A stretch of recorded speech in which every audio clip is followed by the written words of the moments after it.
So when I was a sophomore in high school, my basketball coach got a really crazy idea that he was going to make everybody that started on his basketball team run cross country. And cross country was not something that I'd ever considered. I was one of those guys that runs fast but doesn't run far.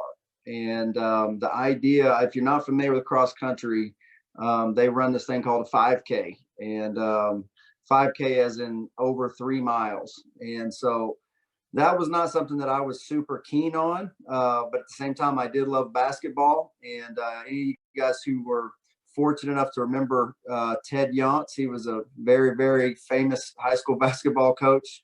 If you knew Coach Yonts, you knew that there was no negotiating with him. I mean, he was a terrorist, and you can't negotiate with terrorists. And that's just the way that it was. And so cross country was going to be on the menu, whether I liked it or not. And so I did my best to embrace it. And I remember, going out to the first couple practices and really training hard and trying my best to prepare for my first meet, which I remember was in Dixon, Oklahoma. And I'll never forget, it was a Saturday morning, early in the morning, and it's early spring, so it's cold outside. And it's kind of crazy that people get together and run early in the morning, high school kids, and they're doing this voluntarily by choice. The other really weird thing, and this has no spiritual application or nutritional value whatsoever, but they would wear these really short shorts that were like 4 or 5 inches from the waistband. And I never could figure that out. Like, who in the heck thought that was a good idea? So needless to say, I was out of my element. I'm out there in the cold, chilly morning. I'm up way too early on a Saturday morning, wearing some shorts that I wouldn't be caught dead in. And I'm getting ready to attempt to run 3 miles for the first time in my life. And so I'm sitting there at the starting line, I'm looking around, and there's a couple hundred kids there ready to run. And you could tell that probably everybody out there knew more about what was getting ready to happen than I did. And so, I've always been a pretty sharp guy, so I figure I'll kind of take my cues and just figure it out as we go. And so I'm thinking in my mind, okay, we're getting ready to run 3 miles. That's a long, long, long, long way. So I'm expecting that everybody's going to kind of start off as if they were about to run 3 miles. And so we line up, and the guy counts us down, and bang, the gun goes off. And I look to my left and I look to my right, and I don't know if these people are losing their ever lover minds or what, but they are taking off like we're running the 100-yard dash. I couldn't believe it. I mean, these guys are sprinting at full speed, hundreds of them on both sides of me. And I'm just sitting there just shocked at what I'm looking at. And of course, being the sharp kid that I was, I did what any really intelligent person would do. And I just ran with the masses right off the cliff. And I figured, if they're sprinting, I guess I should be sprinting. And so here I go, and I take off, and I'm going full speed and sprinting. And at some point, it's occurring to me, like, this has got to stop at some point, right? I mean, we're running 3 miles. This cannot last. And sure enough, by the time the race was all said and done, all but about 2 or 3 of us had dropped back to, at most of us at some point, probably to a walking pace. But let's just say that the rest of the races I ran that year, I never started out of the gate that fast again. I learned a valuable lesson that day. It's probably the first time in my life I remember coming face to face with the concept of pace. Any of you guys have ever run or been runners, you are very familiar with pace. And now I understand what pace is. And if I were to run that race today, being older and wiser, I would start that race with pace in mind. But pace is something that is just one of those principles that has overarching meaning in all areas of life, whether it's your relationships, whether it's your career. If you're going to do anything significant, you have to understand pace. It's just the bottom line. And at that time, for me as a 16-year-old kid running 3.3 or 3.2, whatever the exact distance is in miles of that meet, that was something significant. That was something I had never done in my life. And honestly, to that morning, I had never actually completed a 3-mile run prior to that race, which probably wasn't the smartest thing. But the reality was, I learned something that day about the importance of pace. And pace would show up again in my life about 20 years later. Fast forward to when I was about 35, in my early 30s, I was able to quit my job and go full time with my own business. And I was in real estate, and real estate, one thing kind of led to another. And we wound up with a very successful custom construction business that began to grow and grow and grow. And in 2018, about middle summer, there was a moment where pace re-entered my life again in a totally different context. And I remember we were at a banquet at the Cowboy Hall of Fame, which anybody, if you're from Oklahoma, and in Oklahoma, if you have an important event, the venue that you hold it in is the Cowboy Hall of Fame. I guess it's the only fancy building we've got or something. I don't really know why, but anytime someone's inducted, or I think that's where Bob Stoops was recently inducted into the College Football Hall of Fame. And that building seems to be where anything important is held when they do it in Oklahoma. And then there's an event that the Oklahoma City Chamber of Commerce puts on each year called the Metro 50, where they gather up to 50 fastest growing businesses in the Oklahoma City Metro. And they have this really fancy banquet, and they wine and dine, and they get around, and everybody celebrates, and they rank you, and they read you off from 50 down to 1. And you meet the mayor and you shake hands, and it's all this nonsense. And so there we were, and it was actually our second year. In 2017, we've been honored for being the third fastest growing business in the Oklahoma City Metro. And this year we were all set to be honored at number 2. We had actually also been recognized in a national magazine called Inc. Magazine as the 251st fastest growing business in the country on the Inc. 500 list. So we were growing like crazy. Everything we were touching was turning to gold. We were literally, we were the toast of the town. Magazines were showing up, taking pictures, and Jake was there for some of this, and they were writing articles, and everybody during that time, is just on the outside. My life was just the absolute textbook story of the American dream, the American success story. I was a kid from a little town in Ardmore that had come from nothing and worked my way up, went through school, got my degree, started a job, worked hard, worked at night, starting my own business on the side, quit my job, built my business, and now my business was exploding, and on, the whole nine, all the trappings and all the stuff that comes with that. And on the outside looking in, like I said, it was an absolute just picture of the American dream. There were people, friends of mine, that literally used to tease me and call me the golden boy. And that's just kind of the way that life had been rolling in those years and up to that point. And as our business began to get more and more successful, we found ourselves at more and more of these kind of events. So here I was, I believe it was a June evening, and we were there with the whole company, the whole team, and we're sitting in the big open banquet hall there at the Cowboy Western Hall of Fame. And they're getting ready to read us off and bring us up on stage, and we're eating this fancy meal. And I had a moment that night that was kind of a harbinger of things to come. Little did I know that my whole life was getting ready to be cracked wide open and turned inside out and upside down. And all of the golden boy stuff was getting ready to come to a fiery, screeching halt. And I was sitting there that night, and I can distinctly remember looking around. And I don't know if any of you guys have seen the movie. What is the name of the movie? I may have to get my wife to help me. It's Divergent is the name of the movie. And there's a scene in the movie, the Divergent series, if you've watched it, where one of the clans is basically being brainwashed by a villain figure, and she's using them in the middle of the night like an army, and to go in and eradicate other clans. And during one of these eradications, one of the individuals, the protagonist of the story, they're loaded up on these buses, and they're all literally in this hypnotic state. And he just wakes up, and he kind of looks around like as if he'd have woken up from a dream state. And he's kind of like, where am I? What's going on? And he's just kind of in shock because he's looking around, seeing just this mass hypnosis, like animals being led to slaughter.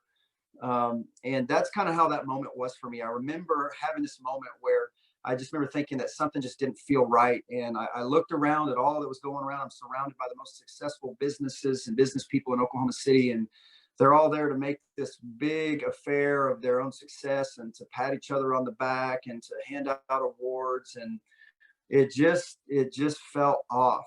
And I remember thinking that something was strange and something just wasn't right. And as I look back now, I realize that those were some of the early tremors that were going through that, again, were kind of a precursor, a preview of a bigger event that was to come in a few months. So fast forward to August of 2018. And I remember leading into that week that I had been, as our business has been growing and getting bigger and bigger, we had gone from being, like a $200,000 a year revenue business. And in like 3 years, we were up to doing we were an $8 million business. And so that's the kind of growth that we had experienced. And it was just an absolute rocket ride. And we had never even marketed. I mean, people were literally coming to us. Like, we were having to turn people away. Every bank in town wanted to do business with us. Everybody, all the high profile clientele wanted to work with us. It literally was like, again, from the outside looking in, it was everything that you could ever have imagined. It was just the quintessential picture of the American dream. But in 2018, I remember that the size and the magnitude, I remember there was a shift that was starting to take place inside of me. And I became aware of a low grade, just a perpetual low grade stream of anxiety that was just always there in the background, almost like a white noise in the background of my life. And I look back now, and it may have just been that my spirit was even sensing that there was danger on the horizon, that something was coming. And that event showed up on August 1st, 2018. I'll never forget. I was standing out front in the front yard of a big spec home that we had built as a speculative investment. And I had been there checking on the house on my way into the office. And I was walking back to my car, and an email popped up on my phone, and I opened it. And as I did, I just sat there and I just began to tremble. I began to read through, and this was an individual who I had done business with in the past. He was a very, very prominent, very powerful, very wealthy individual that had, without getting into too much of the backstory, he had basically taken out kind of a personal vendetta against me. And this email, as I began to read through it, was basically issuing a threat. It was in the form of a cease and desist to use my brand name. It was a threat that was demanding that I pay a very, very large sum of money, hundreds of thousands of dollars, or basically be sued. And it was this whole series of basically just a full frontal assault and attack. And at this point in time, the momentum of our business was such that, and when things are going well, and it's kind of like when you're, the old story about the gambler needing to know when to hold them and know when to fold them. And when you're on a run like that, you literally start to believe that you can do no wrong. And so it's just gas pedal, gas pedal, gas pedal, no break. And that was the kind of a run that we'd been on. And in the process of all that, that momentum takes on a critical mass. And it's kind of like that old saying that you can boil a bullfrog 1 degree at a time. As long as you raise the heat slowly enough, he'll never jump out of the pot. And that's kind of the way that it was in my life. There were certain things that I knew better than, and certain principles and things about debt and how I ran my business, that I'd always believed that as we begin to have more and more opportunities, and when you're successful like that, everybody in the world is bringing you opportunities. Why don't you invest in this? We want to partner with you on that. We want to do an investment project with you. And everything sounds so good, and everything's just working, and everything you're doing is touching is turning to gold. And as a result of all that, I did some really stupid things, and I compromised on some things that I knew better than. And so I actually, at that moment, the morning that I got that email, I was actually in a kind of a vulnerable place. We had borrowed a couple $1 million worth of debt that we had on some projects that were speculative, that we built as investments. And in 2018, the weather had been very unique. We'd had probably 4 to 5 times the amount of rain that we've ever had in a normal year in Oklahoma. And so we were not able to get the kind of work done in construction. We were way behind, which means we were behind on billing and revenue. And we were probably at the most vulnerable place that we had been at during our time in our growth curve. And this bombshell hits. And so when that happened, I remember just getting in my car and feeling just numb. I was like, it's all kind of a blur. And that morning I was supposed to be at the kids' school. I was supposed to meet Mimi for registration early August. School started in about 2 weeks. And I remember pulling into the parking lot and getting in line with Mimi to go in and register. And the mood at school was one of excitement, and kids are going back to school. And, I didn't want to walk up and drop the burden and the baggage of all of that had just happened in that particular setting. And so I remember just sitting on that and just churning inside of me, and having to go through the hour and a half long process of registration. And again, it's just like I had been hit in the stomach. I just remember the world was just spinning, and I was disconnected from reality that was happening. I could hear, it was almost like there was almost like a ringing in my ears. I mean, I was absolutely rattled at that moment.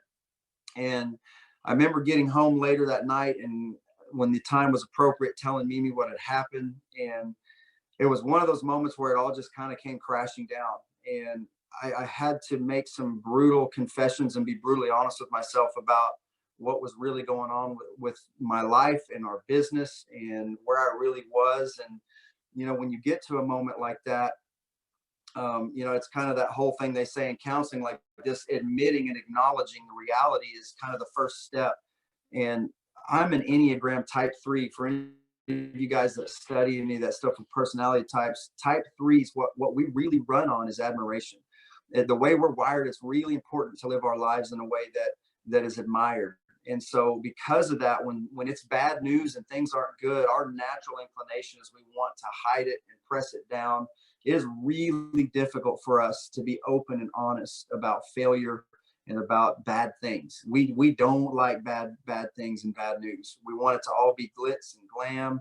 And so this was one of those moments where I remember, like, this was a make or break moment for me. And it was probably the first moment in my life where all of my talent, all of my ability, everything I knew how to do wasn't going to be enough. I wasn't going to be able to work myself and think myself and execute myself out of this one. I was the bullfrog. The water was already at a boil, and I knew that the window to escape with my life was that razor thin, and that I had to act now. And when you get in that kind of a desperate situation, it's amazing how quickly you get honest, and it's amazing how quickly you get willing to be very, very vulnerable and to talk about the stuff that's uncomfortable. And it's kind of like whatever it takes. It's almost like fight or flight kicks in.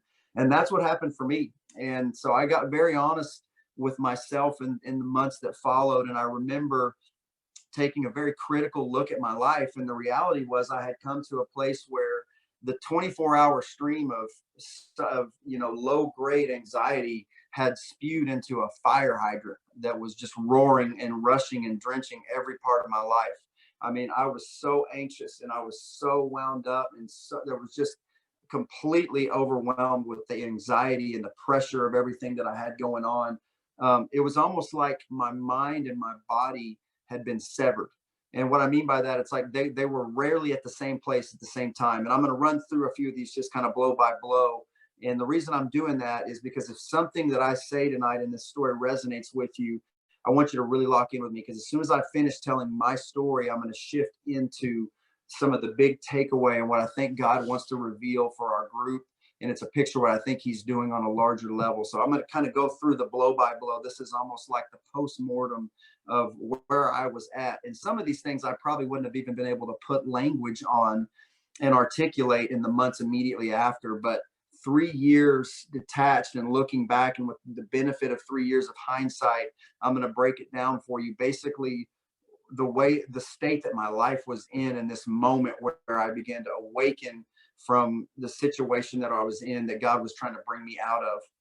And so here I was. And as I said, there had been like a severing of my mind and my body, meaning that they were almost never in the same place at the same time. So I could be sitting at the dinner table with my family, going through all the motions of exactly what a good father and a good husband is supposed to be doing, having a conversation with the kids.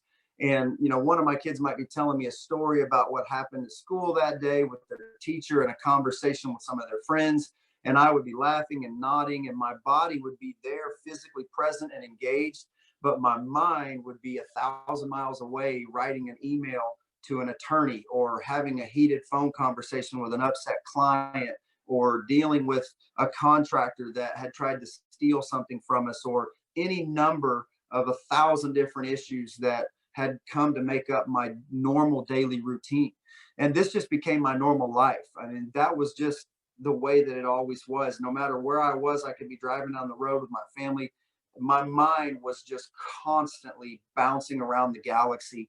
I began to realize that every other aspect of my life had begun to suffer because it had become neglected. My spiritual life, my mental health, my physical health, even though that I was in the gym and I was doing what you're supposed to do, physically, my body was breaking down because of the toll of the anxiety that I was under 24/7.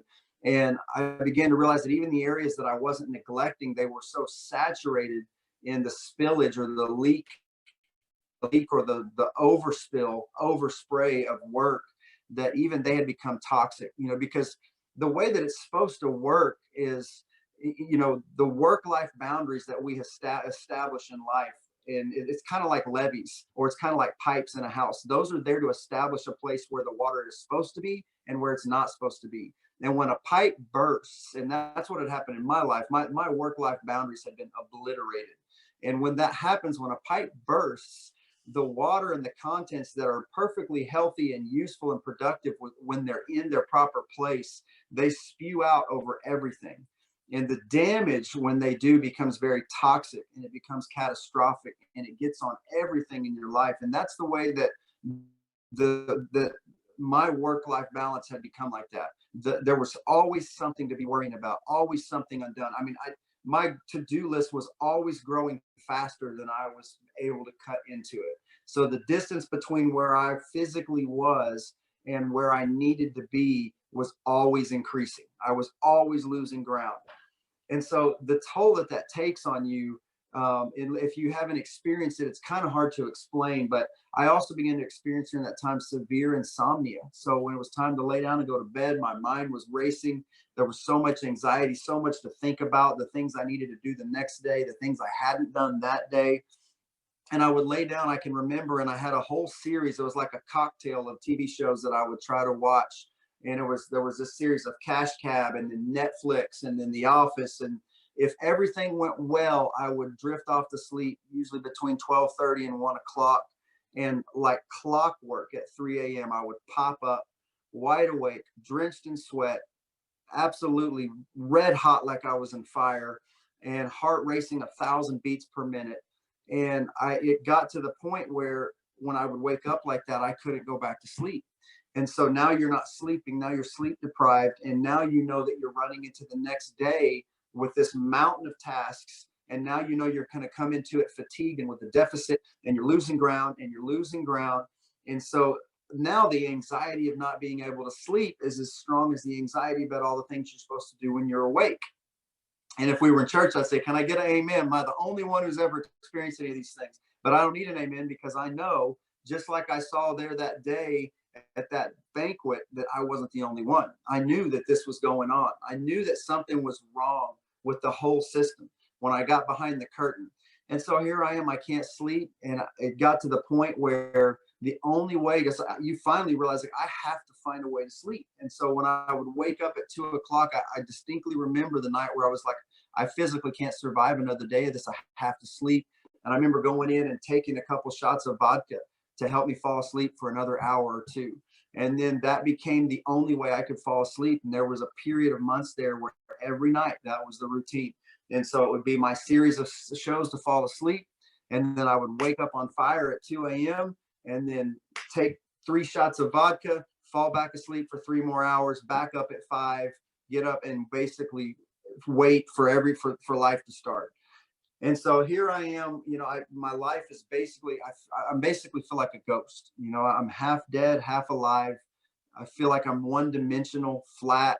I'm tearing through life at a torrid pace. I can't remember the last time that I've actually stopped and experienced a moment. And what is life but a series of moments? And I'm going through my life so fast, the moments are flying by, and I'm not even able to participate in them.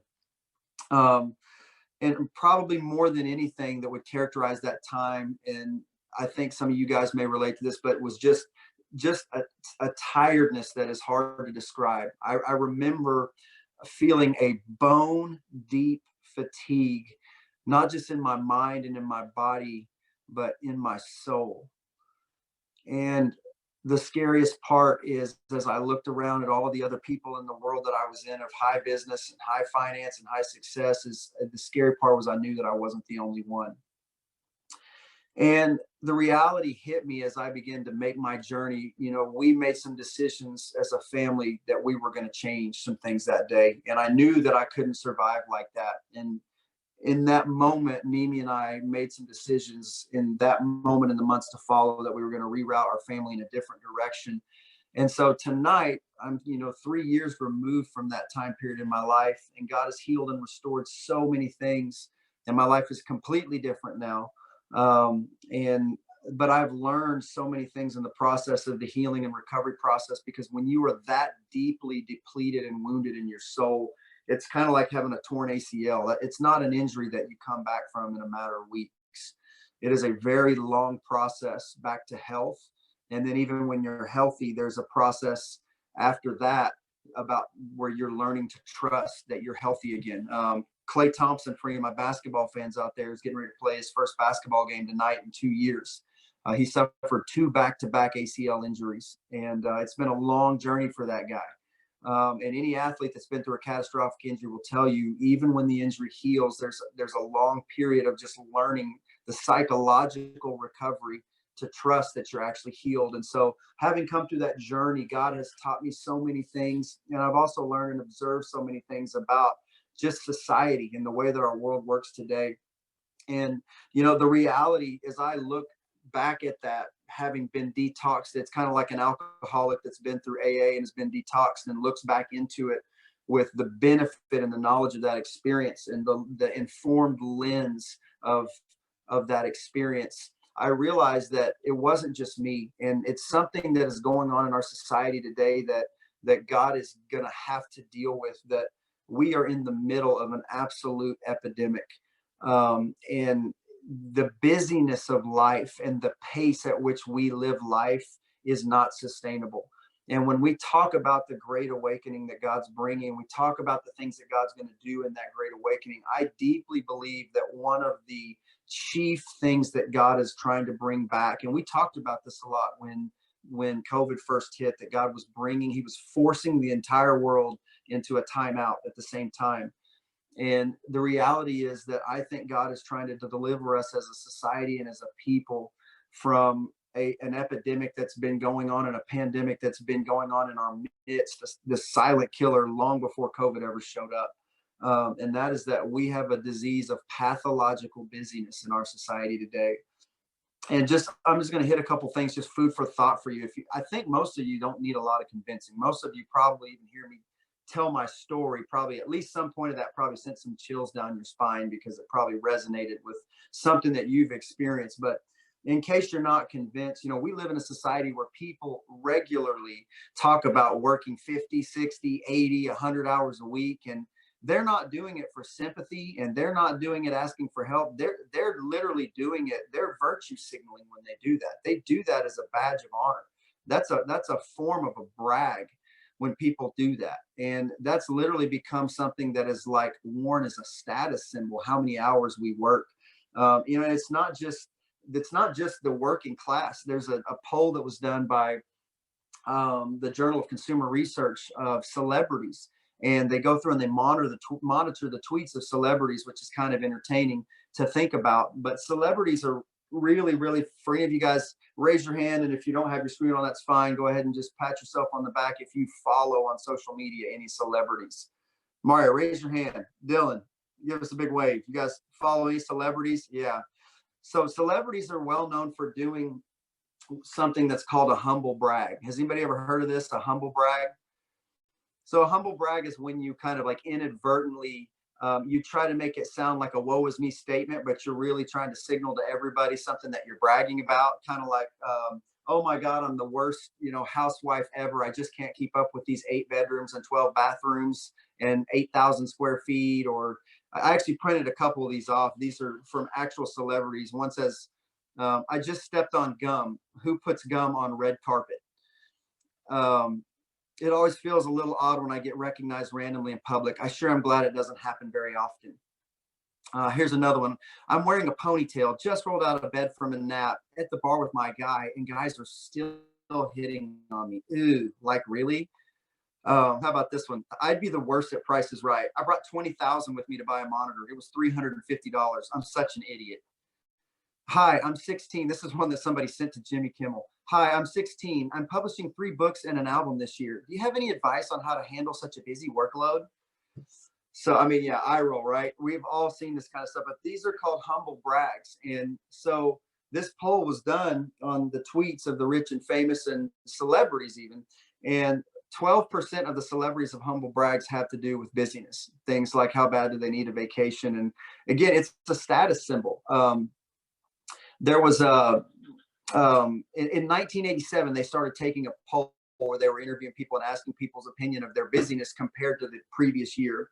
And since 1987, so for 35 straight years, Americans have said that they are busier now than they were last year. For 35 straight years. And when you stop and think about that, like at some point that's obviously not sustainable, right? I mean, that's like saying that I eat more food now than I did last year. Like at some point that's got to, I mean, you're going to hit an upper limit, right? There has to be, something's got to give. You can only run something harder than it was designed to operate for so long, and things start to fail. And when you think about that, if that many people in this poll, only 8% of people in 2020 responded as saying that they do not feel that they are very busy. 8% of all Americans, and that includes college kids who are going to class 3 times a week and playing video games, and that includes retirees. Like, we're not just talking about 30 somethings that have got, multiple kids, the DINK class, right? Double income, well, not double income, no kids. Those guys are busy too, but double income with kids, and I see Asha there. Can I get an amen? Right? And so, I mean, the reality is 8% of us feel that we are not very busy in our entire society. That's out of control. When you stop and think about the way that we even envision what success looks like, when we used to think of what a wealthy person was in 1990, the picture that came to mind was like Thurston Howell III on his yacht, right? Gilligan's Island. And now the picture of wealth and success is Elon Musk, hammering energy drinks and flying on a corporate jet from one board meeting to another at all hours of the night, and it's just amazing how this has changed. You can see it in the marketing of luxury items. It used to be, if you were seeing an ad for a Rolex, you would see a picture of guys out on the golf course, or they're out fishing on a yacht. Now, when you see those kinds of ads for a Rolex or a Lamborghini, it's on Fifth Avenue in New York, rolled up in front of the corporate office. And it's just a whole different paradigm. Like, we literally have gotten it so ingrained in our culture and in our fabric that we look at that and we envy that, and we see it as it's a status symbol. And it's just, honestly, it's just out of control. Even little things like the phrase, "How are you doing today?" For 1,000 years, the standard conventional answer when someone would ask you how you're doing would be, "Fine, thank you. How are you?" Now, whenever a friend calls and says, "Hey, what have you been up to?" or how's it going? What's the standard answer? "I'm busy." I'm busy, right? Say anything else would make you sound like a loser, like you're not important, like, I mean, literally, these are like, our language handles are even evolving and changing because it has become such a mainstream part of our life to be busy, to be too busy. And it's just, at some point, something has to give. We touch our iPhones now over the average person. Again, I'm not talking about 18-year-olds. This is the average person. This includes your mom and dad that are 55, 65 and over that don't know how to turn their phone on and off. Even with them factored in, the average person touches their iPhone over 2,600 times a day. That is more touches than every other touch to every other human, object, pet, every other thing in our life combined. We had 53 million Americans in 2020 seek treatment for mental illness.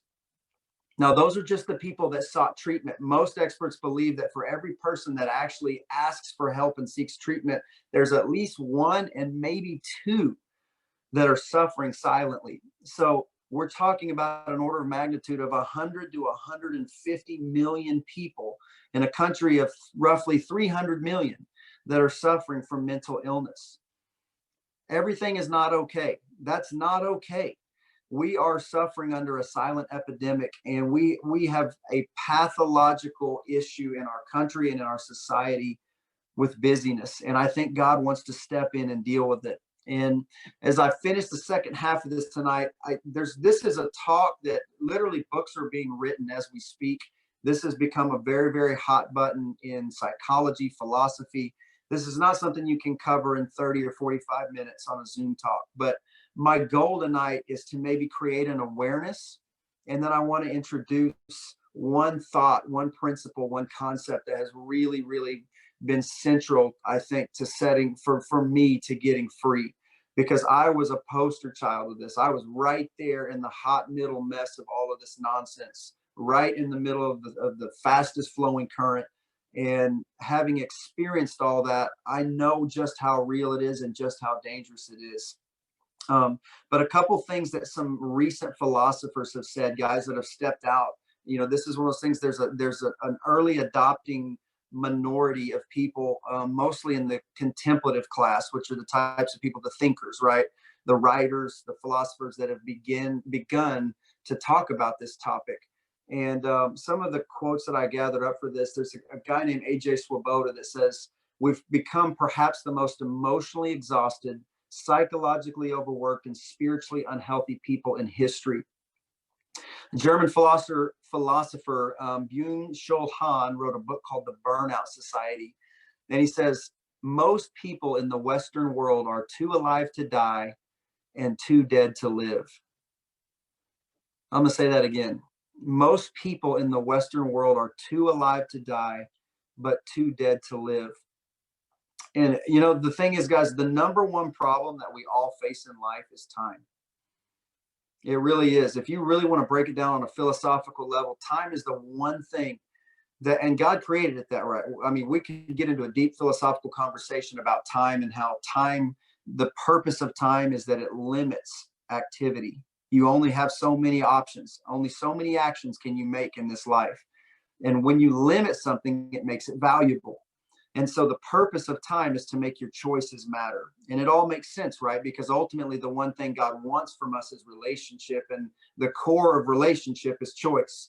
But a choice, like Rick says it a lot, a yes only has meaning if a no is an option. And so our choice is something that is incredibly important. And the way that God made that choice matter was by creating time. He limits our time. He limits our activity on the planet. We only get so much of it. And it's really the only thing in life that we cannot change, that we cannot increase. There are no time unicorns. There are money unicorns all over the place. And if you're not familiar with the term, a unicorn is a guy that becomes a billionaire overnight when his stock shoots up like Elon Musk and takes on a multi-billion-dollar valuation. And we've got unicorns popping up left and right at record numbers. Some of them are 8, 9, 11 years old that licking lollipops on a YouTube video. God knows where they all come from. It's a strange time that we live in, but there are lots and lots and lots of dollar unicorns. But let me tell you, there is not one single time unicorn.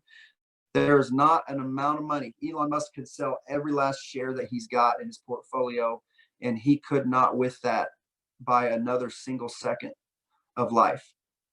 Time is the great limiting factor. And at the end of the day, one of the things we have to understand is that true wealth is made up of 3 different things. And I'll go slow through this, but this is really important to understand. It's something a lesson I really learned going through this process. But most of us think of wealth as money. It's the obvious answer, right? But the reality is that in order to be wealthy, you need 3 things. You need time, money, and energy. And most people in early life, they have lots and lots of time and lots of energy and no money. And most people in midlife, they have money and they have energy, but they have no time. Jake, Asha, all of my 30-somethings, can I get an amen? And in late life, most of us have money and we have time, but we have no energy because our health and our strength begins to fade. And so the sad reality is that most of us are poverty stricken in some aspect of our life from cradle to grave.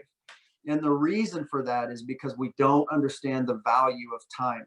We do not understand. And even though we talk about it and it makes sense and we nod our head and we agree We go out every day and we make transactions in the real world that show that we have very, very little value for time.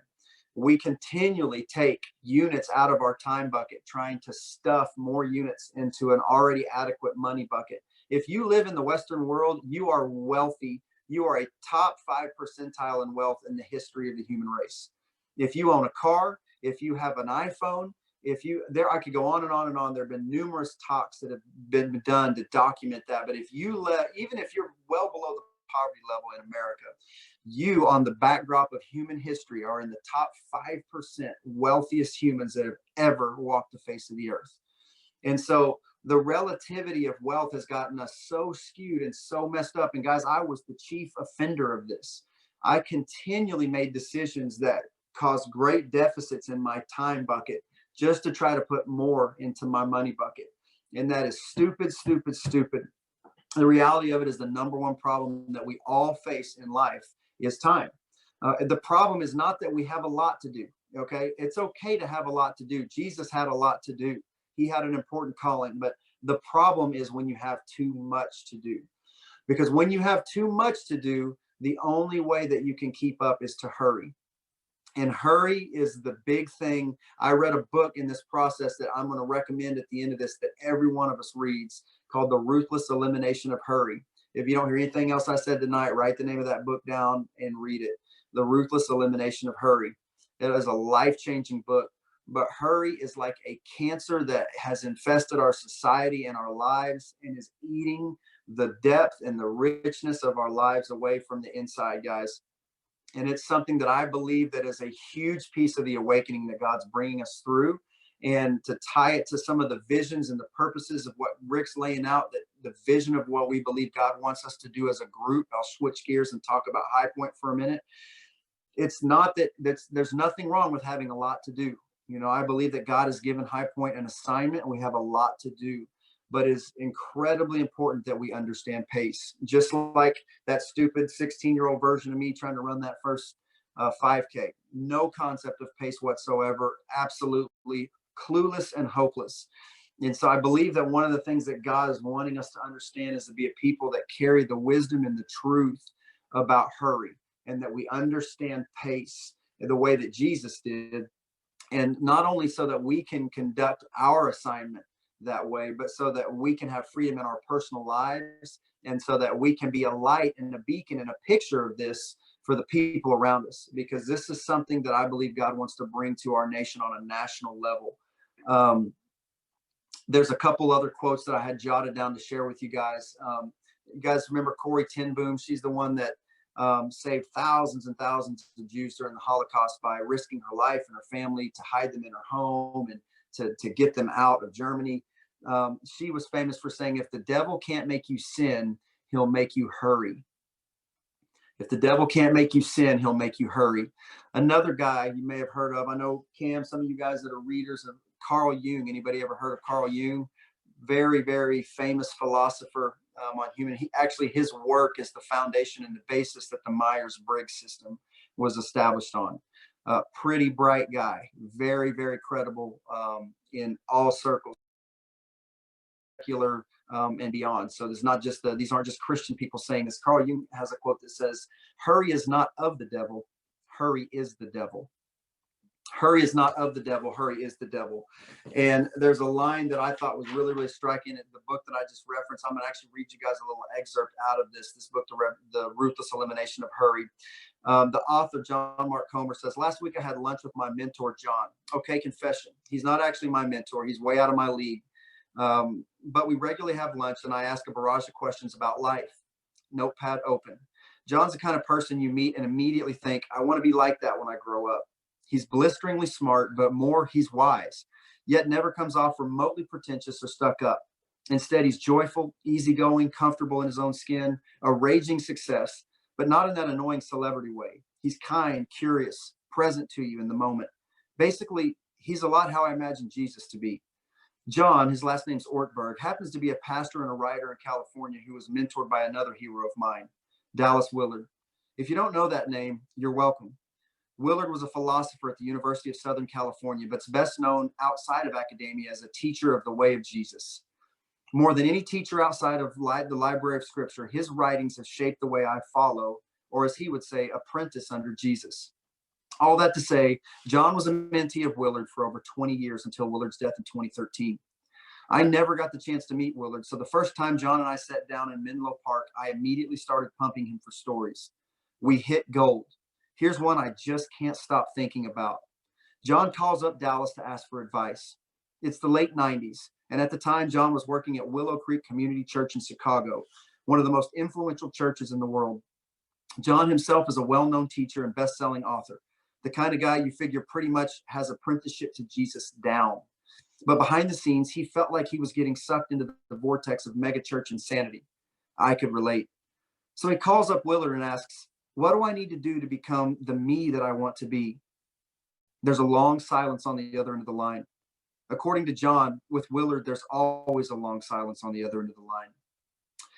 Then you must ruthlessly eliminate hurry from your life. Can we just hit stop for a minute and agree? That's brilliant. Thanks. John then scribbles that line down in his journal. Sadly, this was before Twitter. Otherwise, that would have broken the internet. Okay, what else? Another long silence. Then Willard says, there is nothing else.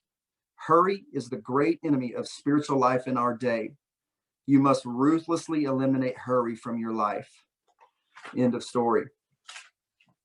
So when I read those words, you can imagine the way they were resonating with me from my journey and my experience. And from that time, I've really spent a lot of time in the last couple of years reading and studying, how did we get here? Because the reality is, when you detox from the system, it's kind of like the Matrix, that Matrix moment. We've all seen the movie The Matrix, where he wakes up and realizes his whole world was a fraud. And in reality, he's being used as a battery to run a system by a whole other plan for his life. And the reality is, that's kind of the way our lives are. We don't even know it, but from the time we turn on the television as a kid and start watching commercials that show whatever it was that we wanted, G.I. Joe or whatever the heck it was we were doing back in the 80s and 90s, that we were being programmed to run on a treadmill that told us, hey, you got to go to school, first grade, second grade, get good grades, be successful, get a degree, get a good job, be a lawyer or a doctor, and then you'll have the money to buy this house and live up to this picture of happiness and success. And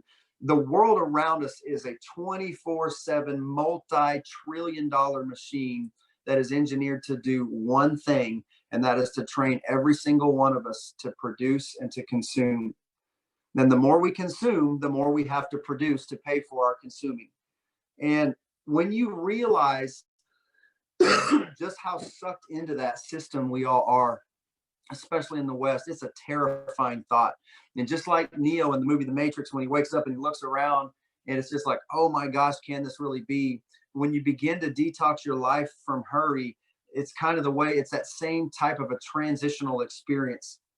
And so I began to really spend a lot of time studying about this. And just quickly, it's very interesting how we got to where we are in such a short period of time, because one of the things I didn't realize is that's not how humans have lived on planet Earth for thousands and thousands of years.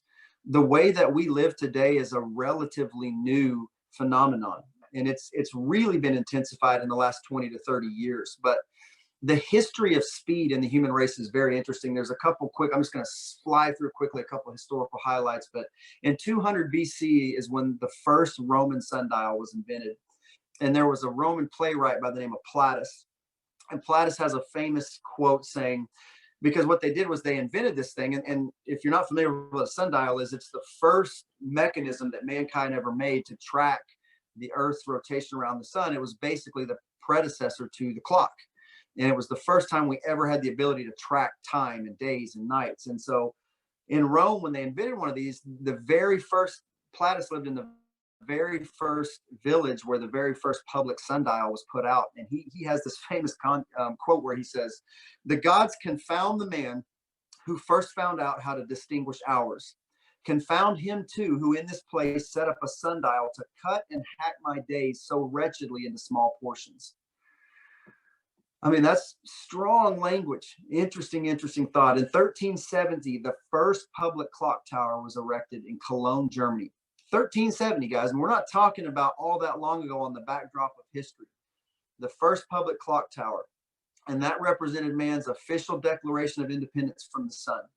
So up until then, life was based on an agrarian rhythm. In the summertime, there were long days. In the wintertime, short days. We woke up. I mean, there was no light when the sun wasn't up. And when there's no light, there's no activity. And so prior to that, that was the first time in 1370 in Germany that man began to break away from that natural rhythm of the seasons and the sunrise and the sunset. And the rhythm of day and night was broken. Here's a big one.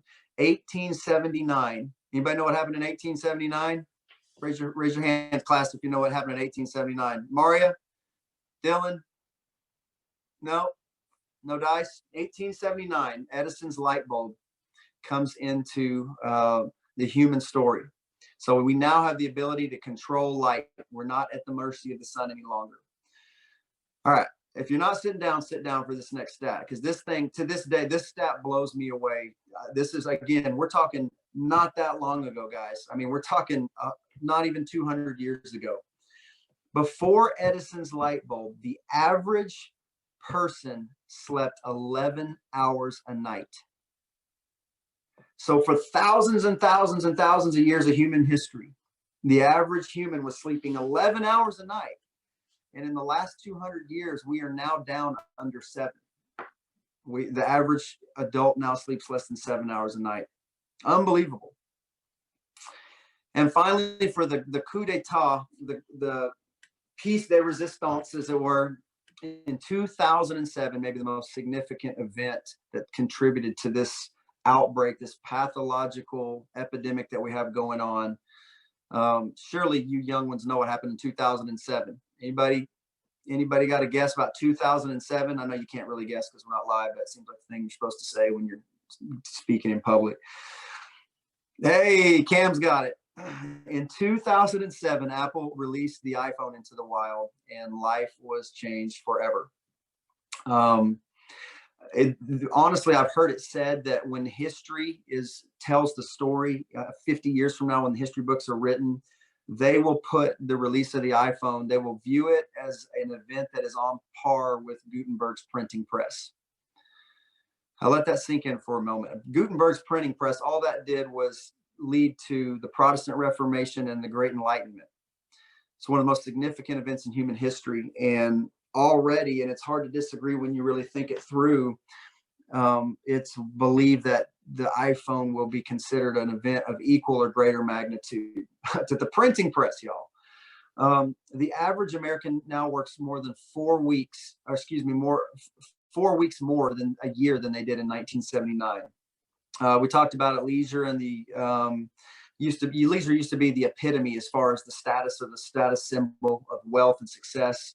Now busyness is the status symbol. In the 1900s, even up till 1990, in my lifetime, I know in Rick's lifetime, especially in Rick Smith's lifetime. Sorry, guys. So y'all forgive me the mic. But in my lifetime, I can remember when leisure was looked at as a sign of success. Free time, lack of busyness, the people who could do what they wanted when they wanted. And that's not the way it is anymore. Society has changed all that. And at the end of the day, when it comes down to it, the problem with hurry is that there are 5 catastrophic things that come with hurry. So if everything I've said up till now hasn't resonated, if you're like, bro, man, I'm not feeling you, I can't relate to any of that, man. I mean, that was a colorful story you told. That's great, but none of that. No, don't get it. Not hitting home. Here are 5 symptoms that if you are dealing with hurry in your life to look for. The first one is the loss of concentration. And man, did I deal with this. I feel like I'm still recovering from this. Anyone ever heard of brain fog? We blame it on getting older, but at the end of the day, I refuse to admit I'm going to be 40 this year at the end of the year. I just turned 39. So not that quick, slow down me. But I am going to be 40 in 2021. And I know I'm getting older. I know there's changes that come with that, but my mind has not changed and aged that much in that period of time. The amount of stress and anxiety and pressure and hurry when you run a machine at 10 times the capacity it was designed to run at for an extended period of time, it begins to break down. And the brain fog, the loss of concentration is unbelievable. Guys, I started to lose my eyesight. Like I literally, during that time period that I told you about in the story, I had to get glasses. That stress has real and lasting impacts on your body. So the loss of concentration is the first big catastrophe. We can't focus on anything. And if you look at society and you look at the way that we operate, and we're this way, that way, we're so we're so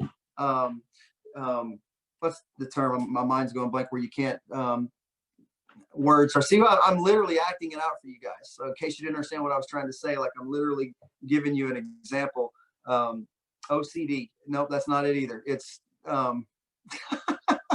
unbelievable. But the one we give all the kids all the drugs for because they can't concentrate in school. Where's my wife? Step in here and tell me what that's called. You guys know what it is. Y'all, everyone on the call knows what it is except for me. Thank you, Angela. ADHD. So I really just did that as an example for all you guys so you get the point. But ADHD is everywhere. We can't concentrate on anything. The lack of concentration. Another one is the loss of contemplation. And this is something that when you look at the generations that came before us, yep, I love you too, Daddy Gary Squirrel. That's exactly right. But the lack and the loss of contemplation, the contemplative side or aspect of society, poetry and deep thought, has always been one of the rich lifebloods of spiritual growth and spiritual development. And quite frankly, in this day and age, we just don't have time for it. We're too busy. Our brain is divided up into too many partitions, being pulled too many different directions. And the ability to get into a place of silence and solitude and actually contemplate and listen is just lost. But that's something we were created. That's a function of our spirit. That's a vital operation. It'd kind of be like if you all of a sudden just lost the ability to go to the restroom. Like that wouldn't work out very well. That wouldn't be good for your physiology whatsoever. That is a function that you are designed to do on a regular basis. In the same way, the being contemplative and that time is vital for the growth and development of your spirit. Another one is the loss of rest. I just talked about the physical hours that we sleep being dropped from over 11 to under 7, but in so many ways, emotionally, mentally, physically, we are just exhausted. When I talked about being that bone deep fatigue, not just mentally and physically, but in your soul, guys, that's not unique. That's everywhere. Everywhere I look, people are absolutely exhausted. The other one is the loss of our health. We talked about the mental health statistics, but it's physical health as well. Even with COVID, we talked so much. It's ironic to listen to discussions, and I've hopped around on both sides of this, but we like to argue about, well, the mortality list with COVID, it's not reliable because all the people that are dying with COVID have comorbidities. But then the really sad reality that comes on the heels of that realization is the realization that, well, 90% of Americans are walking, talking comorbidities. So we need to be looking at the statistics for people with comorbidities because almost all of us are. The amount of stress we carry. And so our health is being taxed, our blood pressure, our lack of sleep, the sleep deficits. We have something during my time, I suffered from something called adrenal fatigue. And it's basically that your body gets locked in fight or flight for so long that you essentially develop a tolerance to, your own adrenaline. And so there's just so many things that come out of it that are costing us so many things. And they're costing us the ability to do the things that God has called us to do that have meaning. Even the simple things, the simple things like how we conduct ourselves in our family and in our marriage and with our kids. And so you've got the loss of concentration, the loss of contemplation, the loss of rest, the loss of health. And last and most importantly, the most significant and catastrophic impact of hurry is the loss of love. And now we're going to kind of turn and tie it all in and make it spiritual, but we know that love is the greatest commandment. God tells us, and Jesus says in the Bible, that if you love, you basically fulfilled everything. All the commandments are wrapped up in these. If you love God and you love each other. And so, but at the end of the day, love and hurry are absolutely incompatible. They're like water and oil. Any great love story, you read a love novel, any great love takes time. Like fine cooking, you cannot rush that. And again, I don't have, we could do a deep dive on any one of these thoughts, but flying through this stuff in a cursory manner, I just want to kind of make this thought. If you have any question about the incompatibility of love and hurry, just think about the last time that you were running late to get your family out of the house to get to church. Think about the last time that you were, nice one, Cam, that you were, see, humor keeps us going. Humor is one of God's little antidotes to keep us on life support while we untangle this mess. Well done, Cam. But the last, and I'm pro with this. I know exactly what this is like. And from my wife is got a Hispanic background, and they operate on their absolute own time. So they have their own clock. And when it comes time to get out of the house, my wife and kids, and I'm probably the only one that can attest to this. You may have no idea what I'm talking about, but think about the last time you were rushing to get the kids in the car. You're late for school, or maybe church even. We're going to God's house to, brush up spiritually and all that. And think about the language and the conversations and the tones that are exchanged in those moments of hurry. Think about the way that you feel about your spouse and your kids who are still in their room, that you're honking that horn. Think about the things that are going on in your heart and in your soul and in your mind. And think about how compatible that seems with the picture of love that you think of when you think of the way you want your family to interact and the way you want your family to converse. They're not compatible, guys. And God has called us to love a dying generation. God has called us to love hurting people. God has called us to love. I mean, love is the call. It's the command. It's the go of the gospel.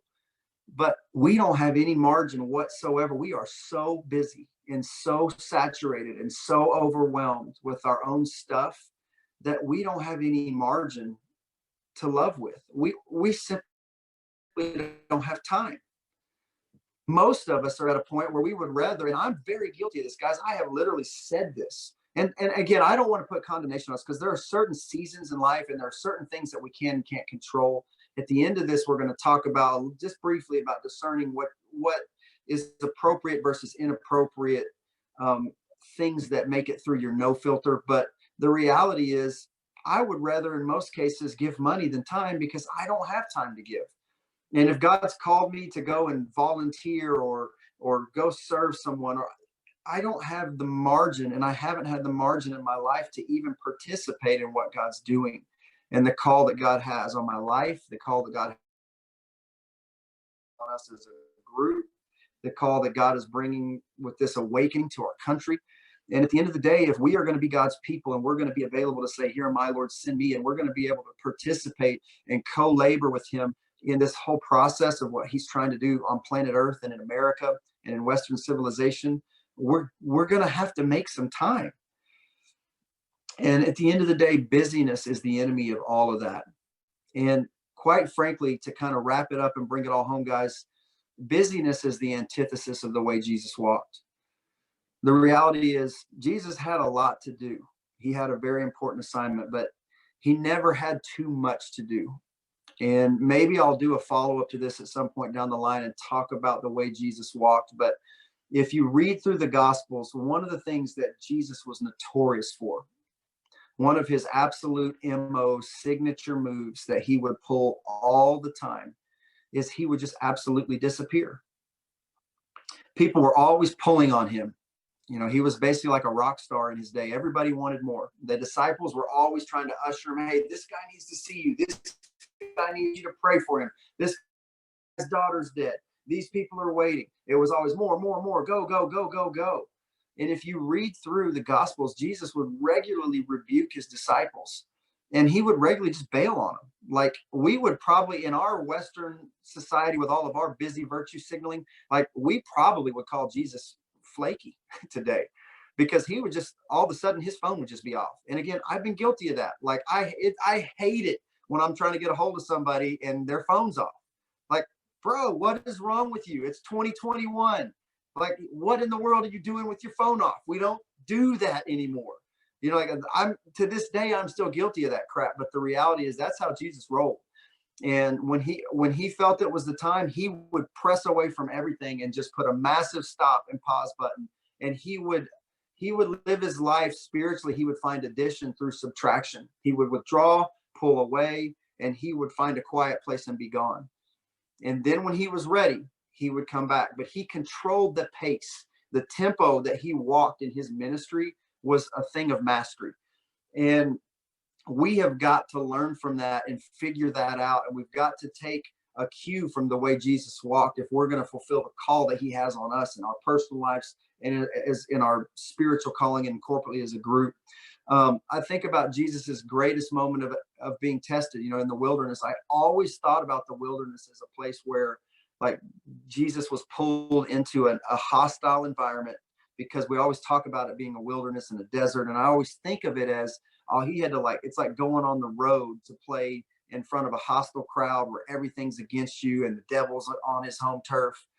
But when I began to read a lot of this and study this, it dawned on me, and I began to realize that the reality of the wilderness is that the wilderness was actually that was actually his strong place. That was his place of strongest footing. That was his quiet place. That was his secret place. Because the first thing he did when he got to the wilderness was he prayed and fasted for 40 days and 40 nights in total silence, with no distractions, with no busyness, no itinerary. And I realized that maybe the most challenging moment in Jesus's life, he chose to position himself. As he saw that moment coming on, he put himself in a position to create space for it and create time for it and create pace for it. And so it's incredibly important that we take our cues from the way that he operated, because the pace that we are living life, when you look at it through that lens, it makes sense that Corrie ten Boom said that if the devil can't make you sin, he'll make you hurry. It makes sense that Carl Jung said that hurry's not of the devil, hurry is the devil. And that Dallas Willard said that hurry is the great enemy of spiritual life in our day. Because the reality is most of us are living a life where our margin has been so occupied and packed full of stuff and things and busyness that we simply do not have space for Jesus and for what God wants to do in our lives and in our families.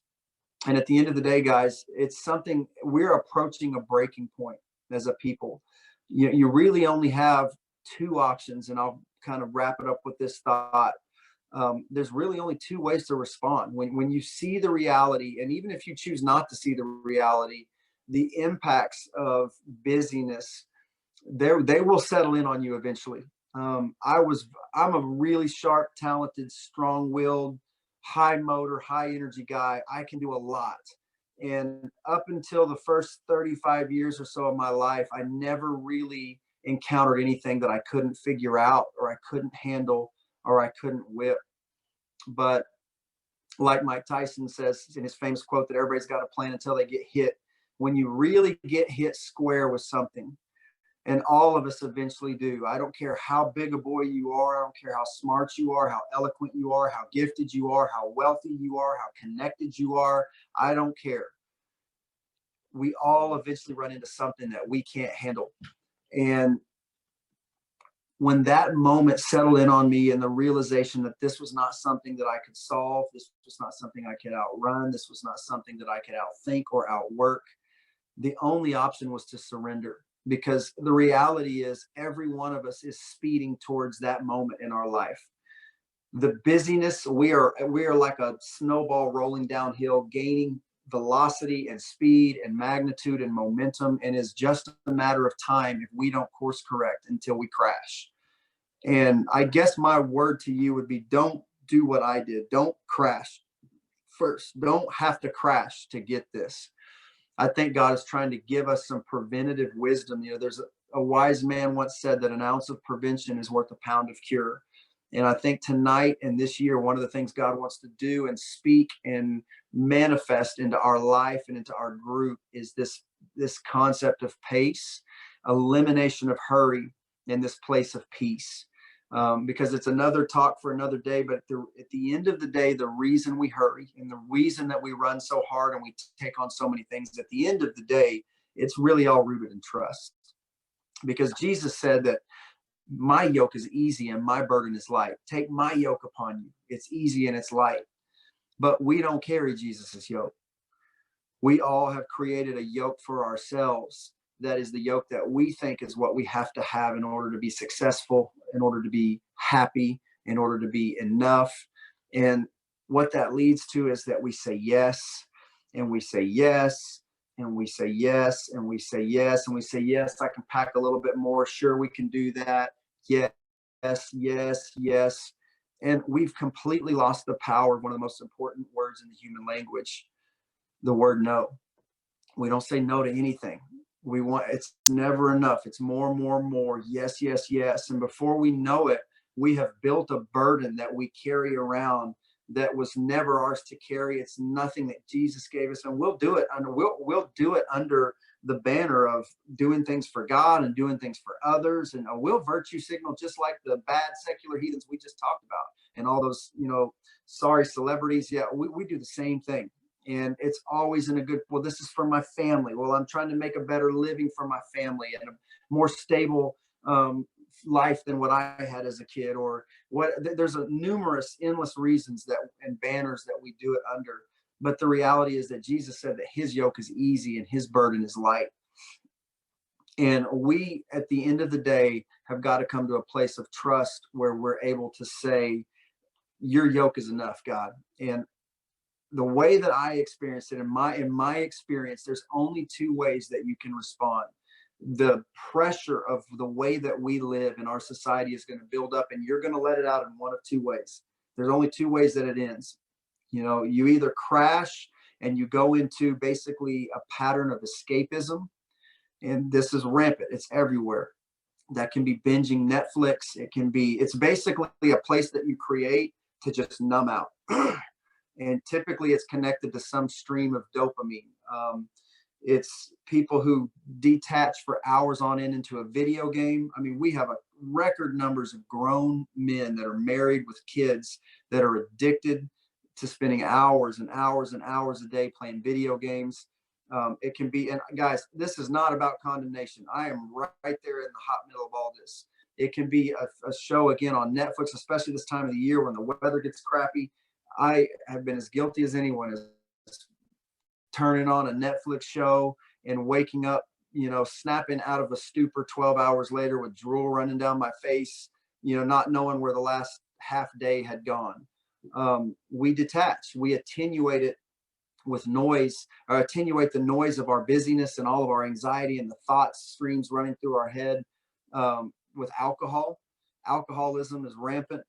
Now we have legalized marijuana use, and I'm not making a statement about the rightness or wrongness of that, but I know for a fact, especially in the business community, that are many, many people that are living exactly the way I was, that the way they manage that anxiety is through the misuse and abuse of marijuana, other drugs, legal and illegal, video games, other digital immersions like pornography, eating, gambling, you name it.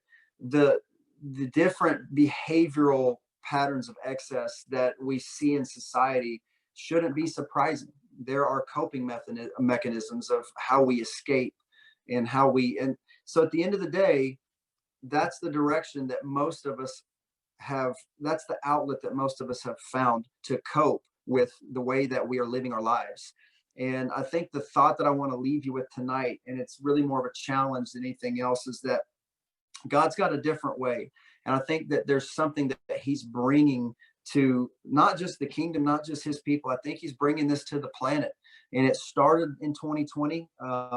It started with COVID and the loss of the ability to run at the pace. It's kind of like, if you've ever watched, or most of you probably haven't, or if you're familiar with the concept of like in a car race, whenever one of the cars breaks down or an event happens, they send out something called a pace car. And the pace car whips out on the track. And once the pace car comes out on the track, nobody is allowed to pass anyone else, and nobody's allowed to pass the pace car. And the pace car grabs the entire pack. How fast you were driving, what order you were in. It slows everybody, and you have to drive at that pace. And until that car pulls off that track, that is the pace that you will drive at, whether you like it or not.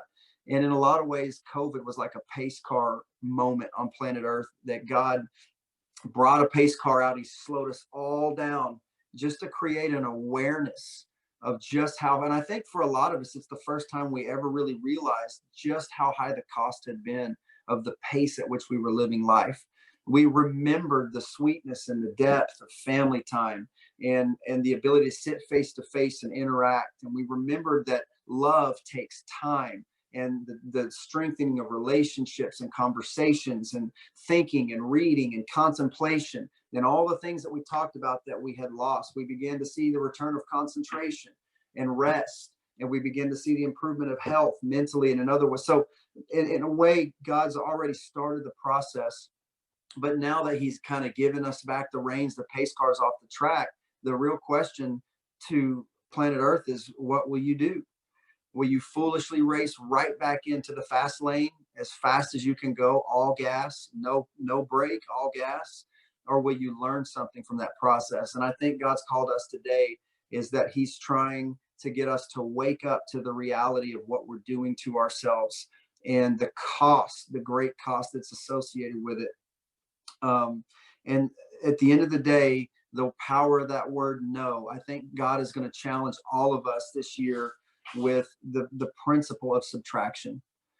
It's something that I've learned a lot about in these last 3 years. I have subtracted more from my life in the last 3 years than in the previous 36 years combined. And I'm telling you guys, the power of that, the ability to say no, and just the simplification, less stuff, fewer priorities, fewer obligations. The power of subtraction is, whenever you start to decide you want to get healthy and change your diet, what do you have to do? You have to subtract things that you're eating. Financially, if you're in debt or you're spending more than you make and you got to get on a budget, what do you have to do? You have to subtract expenditures. You have to remove something. And so it's the same principle that I think God is calling us with our most precious resource, which is our time, that God is going to begin to challenge us. And I'm going to leave you with that challenge tonight to begin to think about, God, what are the things in my life that you want to subtract in 2021? What are the things in my life that need to go in order to make space for the things that you're calling me to, and to allow me to move into the pace and the rhythm, because I want to move at the rhythm that you're moving at. It's like that song, when I move, you move, we move. And when you move, I move, we move. And that's how we've got to be. If we're going to be God's people, we got to be in lockstep with him. We don't get to dictate the pace. We don't get to dictate the pace. He's leading. It's like when I dance with my wife is strong. Sometimes she decides to take the lead every once in a while, but the way it's supposed to work is that the guy is supposed to set the pace. He's supposed to lead. And we, as the bride, we can't be up there dancing with Jesus like, oh, I love the vision. I love everything you're doing in my life. We don't get to set the pace. We have got to respond to his pace. And he is trying to slow us down to protect us, and also to put us in a place where we are able to participate in the fullness of what he's called us to be a part of what he's doing on planet Earth. And so, what are the things in your life that God's calling you to in 2021 to subtract? I'm going to close with this story. Some of you guys may have heard this, but there's a very interesting principle about how Eskimos capture wolves in the wild in Alaska. And what they do is they take a very sharp knife and they coat the blade of that knife in blood, and they let it freeze.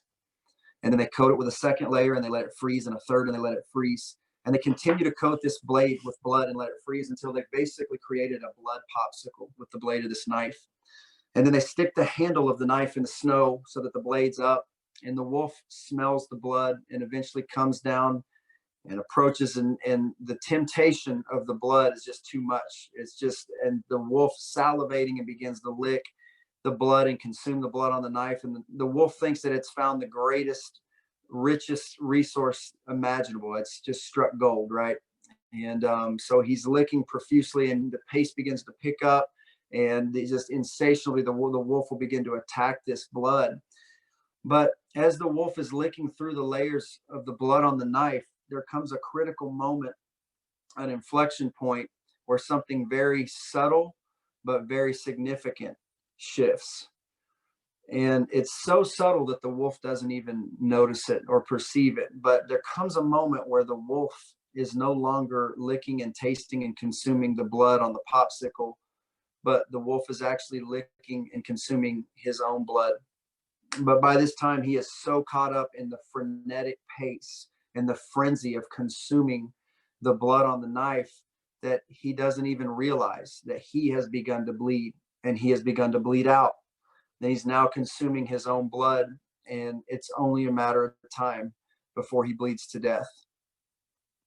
And I tell that story because I believe it's a picture that's very representative of where a lot of us are in our personal lives. It's exactly where I was in that moment in 2018 when everything blew up and my life exploded and went flying off the rails. I woke up and realized that I was the frog in the pot, and the water was already at a rolling boil, and I had a very limited amount of time left to get out with my life.